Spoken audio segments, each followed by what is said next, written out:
Welcome to the Beat Sessions, your place for all things music.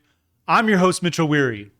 Let's talk about the Hives and their record, The Hives Forever, Forever the Hives.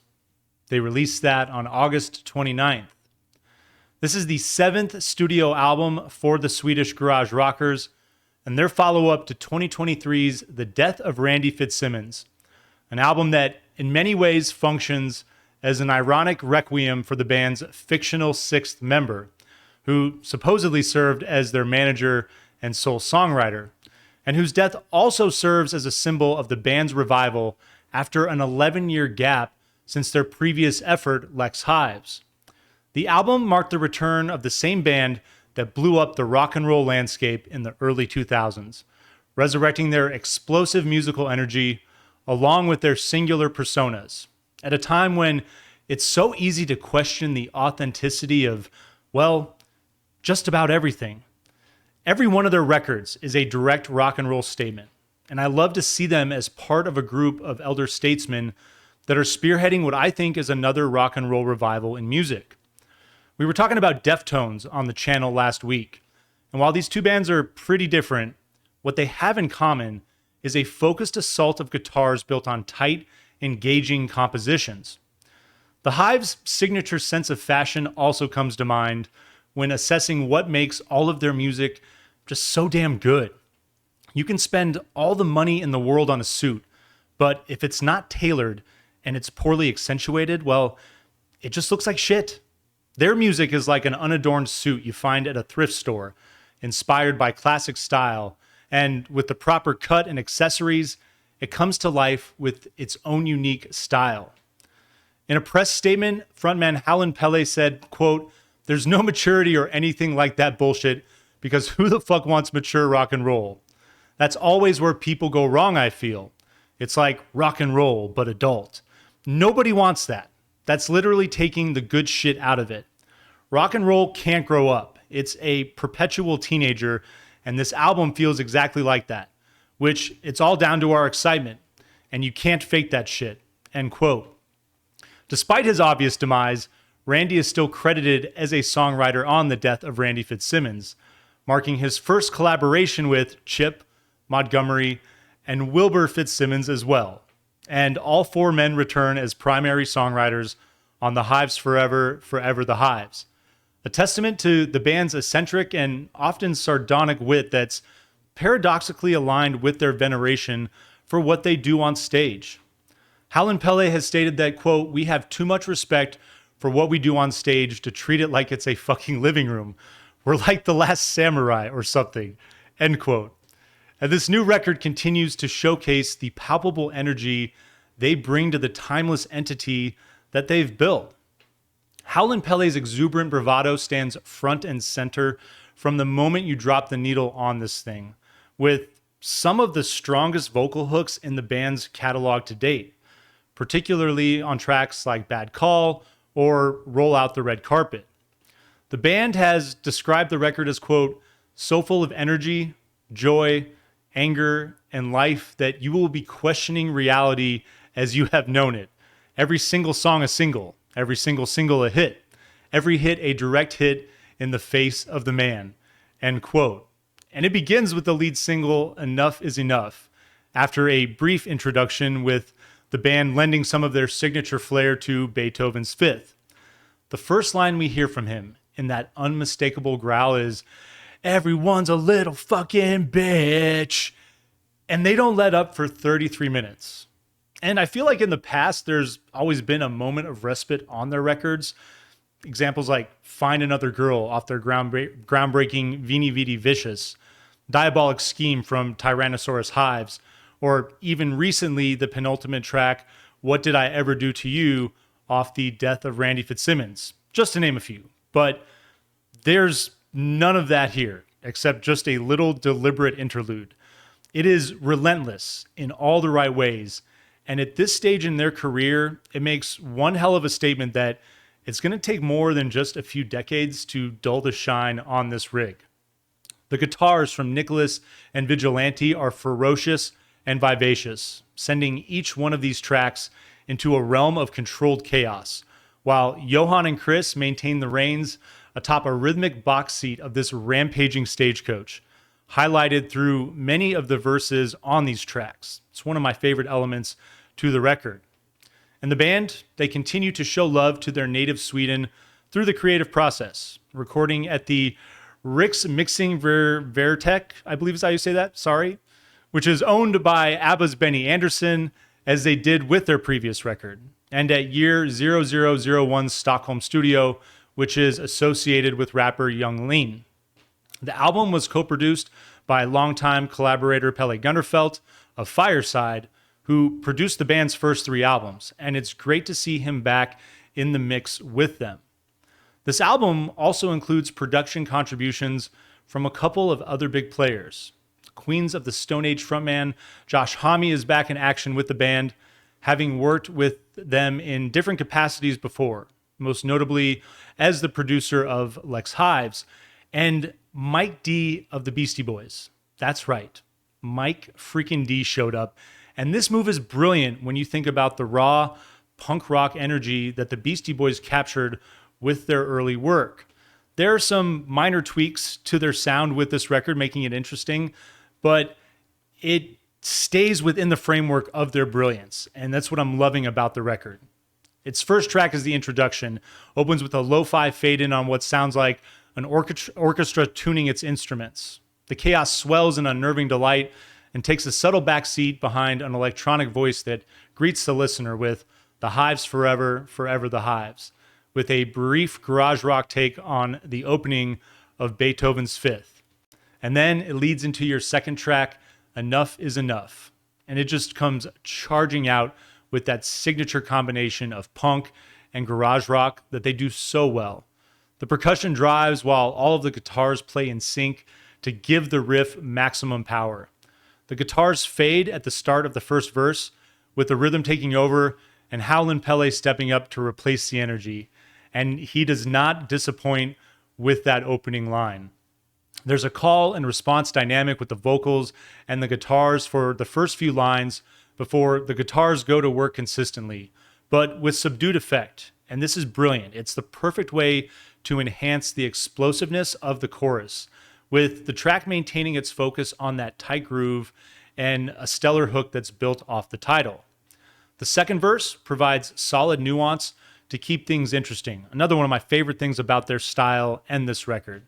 The middle 8 begins with the focus on the guitars, but stops briefly to usher in the vocals. And then there's another pause with muted guitars that swell in panning effect. It's great in the headphones. And they regain their fidelity and explode into the chorus to finish, leading right into your third track, Hooray, Hooray, Hooray. And this one opens post-haste with ska punk energy and a lead riff that's frenetic, but lays low in the texture of the rhythm. The production here is great. Its presence is felt even more as it disappears with the verse, giving the song a cleaner sound. There's staccato crashes of guitar and the drums that take form behind the hook.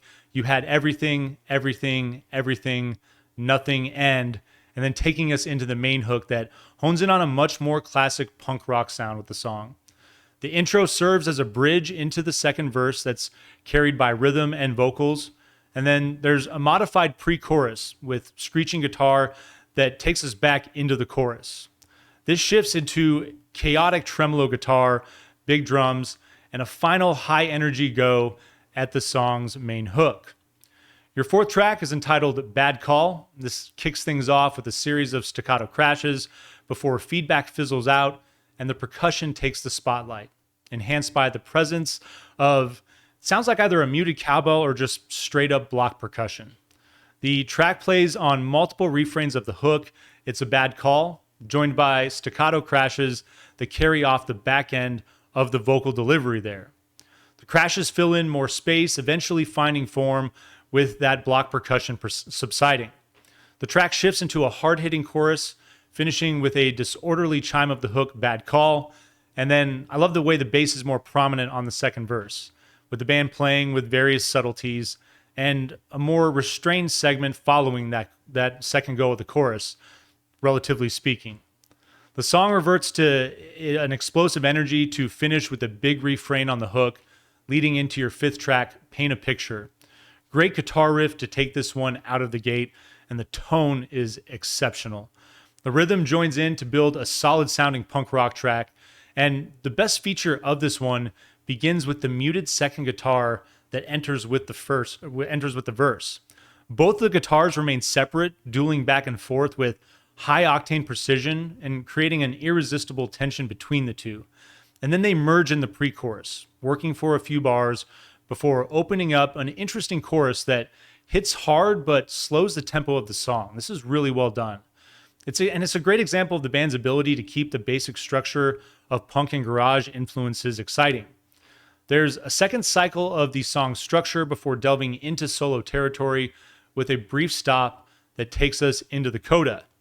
Your sixth track is entitled OCD OD. Got drumsticks to count this thing off before one blasts off with blistering punk fashion. Fun laser-like textures that play in the backdrop as well. The vocals become rather bizarre on the line, "It's gonna kill my brain again," shifting the track into a Rasha staccato structure that leads into the track's big hook, beginning with "I'm going down," and more hard-nosed staccato play to finish on OCD OD, "That's What's Happened to Me." Your seventh track, one of the highlights for me, is Legalized Living. You get dull feedback that's soon overtaken by big tom-driven percussion and background textures that include police sirens and guitar trickles. Then sharp chanting vocals come into the mix, followed by a bit of bass, and then the lead guitar being the final piece that sets this thing off. That lead guitar fades with the beginning of the verse that plays with a call and response between the vocals and a bit of trickling surf rock inspired guitar. And this track is where I've felt Hami's influence the most throughout this record. Then a chilling, steely riff takes hold of the track as the groove tightens up, building to the hook Legalized Livin' that works with the intro segment. There's a second cycle of the verse and chorus with a brief middle eight and a coda that plays with a refrain off the hook. Your eighth track is that interlude, features trickling guitars and military-style drums that capture surf rock style ambience. And honestly, this thing is going to be a great intro for their live shows while they're out on tour. Your ninth track is entitled Roll Out the Red Carpet. You got propulsive up-tempo percussion that rolls things out before a blistering riff just brings the song to life. Pele goes to work with rapid-fire vocal work and verses driven solely by percussion for the first few bars, and then just the slightest touch of a riff working its way in for the next few. The guitar finds its way back to full energy in the chorus, working with a hook that plays off the title's track. There's a second cycle of the verse, chorus, and then the song hits coda with some oohs and a spoken word element that's pretty unique, kind of one of a kind with this track run. Your 10th song is entitled Born a Rebel, opens with heavy instrumentation before everything disappears, except the drums and a bit of block percussion going to work. After a few counts, a guitar riff lurches back in, one that sounds like a sped-up version of the riff from Steve Miller Band's Abracadabra. It's pretty interesting. I'd like to hear your thoughts on that. Your 11th track is entitled They Can't Hear the Music. You got a single guitar with high-pitched tone that crashes in to commence this ferocious track. I dig the jangly nature of the lead riff and the way it plays off the vocals in the verses, keeping a dominant presence throughout the track, only abating in the chorus to give the vocals the spotlight. Just after the minute and 30-second mark, the track goes into a breakdown of bass drum, chugging bass guitar, and vocals. It bursts back in to finish the vocal hook. They can't hear the music with some oohs taking over, and finally the lead riff as the track comes to a slow to finish, another unique moment. Your 12th track, Path of Most Resistance, is your penultimate track. It opens with wiry, reverb-driven guitar and drum fills. The second lead guitar doubles down on the trenchant tone that drives this one as the bass drum comes to life. The bass guitar finally finds its way in, setting the groove and really just setting this thing off completely. The lead riff absconds but reappears as a bridge between the verses. Then the chorus hits a jaunty groove with light staccato guitar play that evokes a bit of a ska feel and a hook that channels the philosophy of this record, I take the path of most resistance, baby, I ain't fucking around. The lead riff marshals a breakdown just after the 2-minute mark, and the song finishes with another go on the chorus, and finally, The last track is your title track. The 13th song is entitled The Hives Forever, Forever the Hives. Everything hits immediately with a solid new wave feel that calls to mind another early 2000s contemporary, The Strokes, specifically their record Room on Fire, I would argue. It maintains a simple structure and closes on a big refrain of the song's hook. It has a great punk rock energy, but it's light enough to bring everyone on the dance floor in full celebration of a band that I truly think deserves to live on forever. These guys, the comeback, it's absolutely incredible. I feel like it's been a big thing in 2025. Rock bands that have been well established, that maybe took longer gaps of time before putting out new material, but boy, has that time been worth the wait. And these guys, I hope that the fire just never burns out, that they continue pumping out records the way that they have. This is the type of band that we need right now, really bringing rock and roll back to the forefront, driving renewed interest from old fans, but also drawing in fans of a younger generation that I think is gaining more exposure to rock and roll. I think as much as I love pop music, as much as I love the electronic elements that you see that are ubiquitous and the different production techniques that, frankly, bands have been playing with for 60 years now, ever since the Beatles, it's great to see a band just get back to basics and do it right. The garage rock, the punk rock, and even elements of just the origins of rock and roll. Chuck Berry comes to mind, honestly, when I think of that. This is a really fun record from start to finish, no filler, and it's just going to blow your hair back in all the right ways. I'm going to give this thing an 8.3 out of 10. And a vinyl, please, of course. I can't wait to dip down to my local store, Zia Records, to pick this thing up. And I would encourage all of you to do the same. Support your local record stores, help keep them alive, and keep the Hives alive in doing so in purchasing this record. I hope you enjoy the hell out of this thing, and I hope you find this review helpful as well. Please like this video, share it, subscribe to the channel. If you're feeling generous, please drop a super gift down. It would be great as far as helping me blow this